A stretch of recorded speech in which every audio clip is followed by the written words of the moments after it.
Hey everybody, welcome to Q&A video number 48. Make sure you keep asking questions, doesn't matter they're out. They can be about anything. Just know I don't respond to review requests or let's play questions in these videos, but we'll respond to them in the comments. You can post your questions in the comments below. You can send them to me via PM or put them in the appropriate section of the forums or on my Steam group. There's a discussion topic available for that.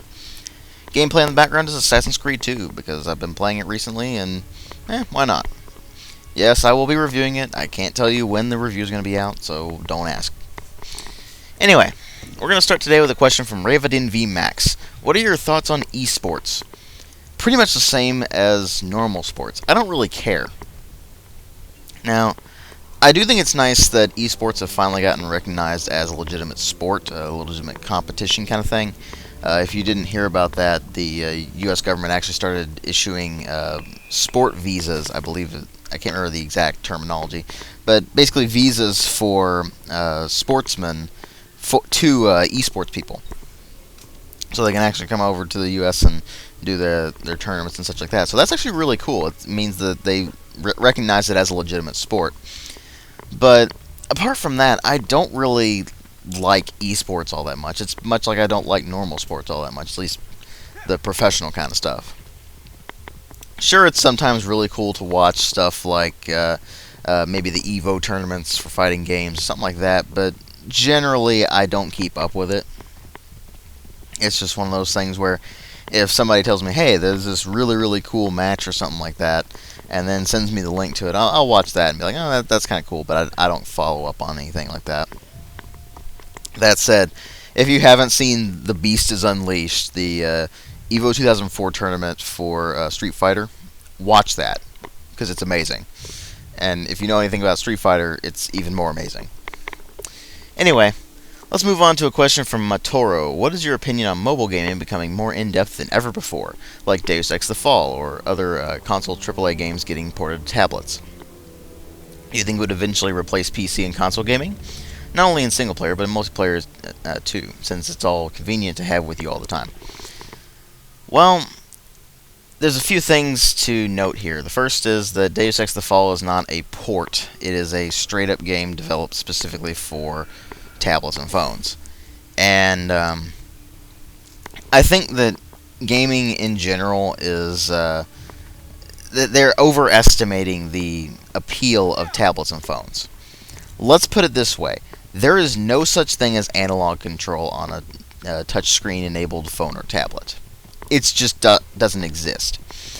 If you've ever tried to play an FPS on a tablet, then you know what I'm talking about. The controls are terrible because they're all digital and they're just nowhere near the precision that you get on a keyboard and mouse or even a gamepad. So, for certain types of games, it's never going to work out all that well.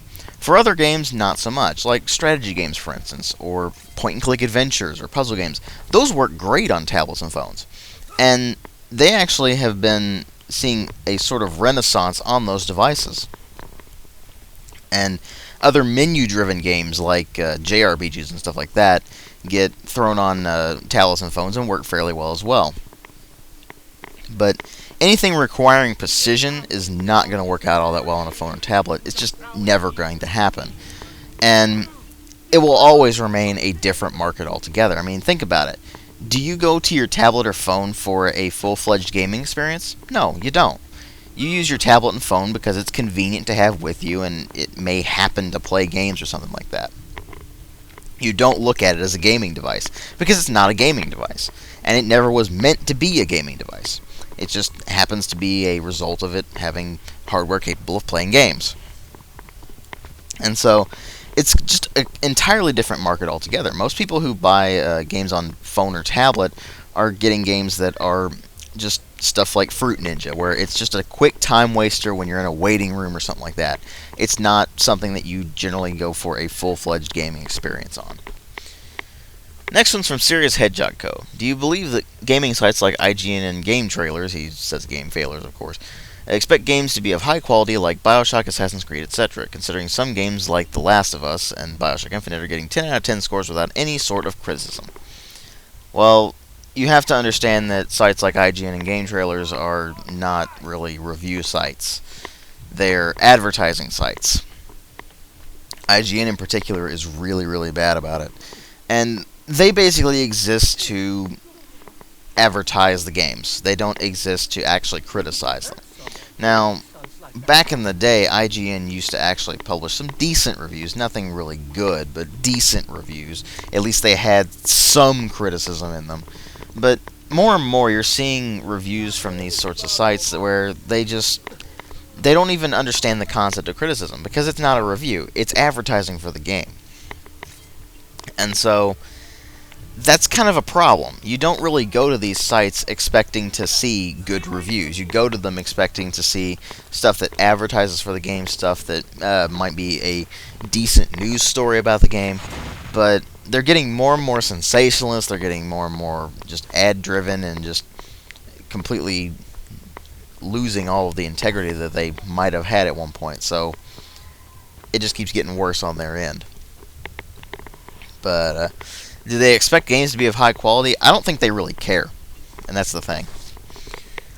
Next one's from Josiah. Does playing games for the sake of later reviewing them ever end up ruining the experience for you? And what I mean by that is, do you end up over-scrutinizing games? Games with issues you would normally overlook, but for the sake of the review, you're forced to go over every single detail with a fine-tooth comb. Not really. When I play games, I just happen to be pretty critical by nature. And so, when I go through things, I tend to notice things. And if it's a major problem, then I obviously make note of it, and when I review it, I end up talking about that. But if it's something that's not that big of a deal, like a graphics glitch or something like that, then it usually doesn't bother me all that much. What really matter to me are whether the story and the gameplay are good or not. And that's what I focus on when I review things. It's always what I have been focused on when I review things. It's also what I happen to be focused on when I play games. So when I play a video game, it's just playing the video game. It's not playing it for the sake of reviewing it, although in some cases, if it's a game I don't like, then I'm playing it and trying to get it to completion in order to actually be able to review it reliably.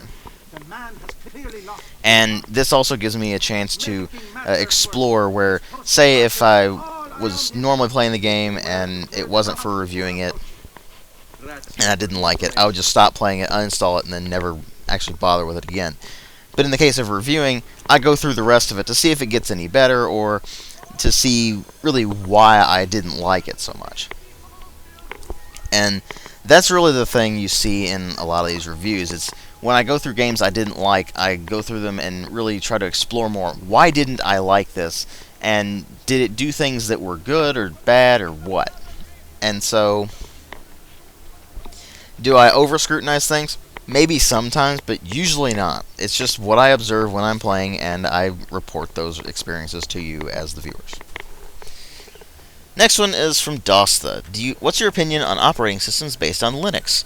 Do you think that those OSs will ever be able to gain a foothold on the market, considering the direction the market and its primary OS, Windows, is going in? Well, Linux has always had its own place in the PC spectrum, and it's a really weird spot. People who are really tech-savvy love Linux, and I'm one of those people. So, I really do like Linux. The problem is, I can't really get anything for Linux. Like, they don't really make video games for Linux. That's why I game on Windows. It's a matter of practicality. If I wanted to game on Linux, then I would basically have to run everything through Wine, and that would be a massive pain in the ass. So I don't do it. But do I like Linux itself? Yes. I think it's kind of a pain to get working sometimes, so you really do have to know what you're doing. But it's a very stable operating system. It's open source, so, well, a lot of distributions, but Linux itself is open source, I mean. So, it's constantly evolving, and generally that's a good thing. So, do I like Linux? Yes, but do I ever think it will gain a true foothold where it will be rivaling, say, Mac and Windows? Probably not, just because the end user is going to look at it and be like, I have no idea what I'm doing. Which is a real shame. If they ever make a good Linux distro that actually makes it easy to use, then there will be no problem with it. I can see people easily getting into it if that ever happens, but the real problem right now is that it's not really practical for most users, particularly considering that you have to go through a lot of hoops to actually get Windows and Mac programs to work on it. So, that's a bit of a problem. But other than that, I do like Linux. Well, that was Q&A 48, so make sure to keep asking questions, and I will catch you guys in later videos.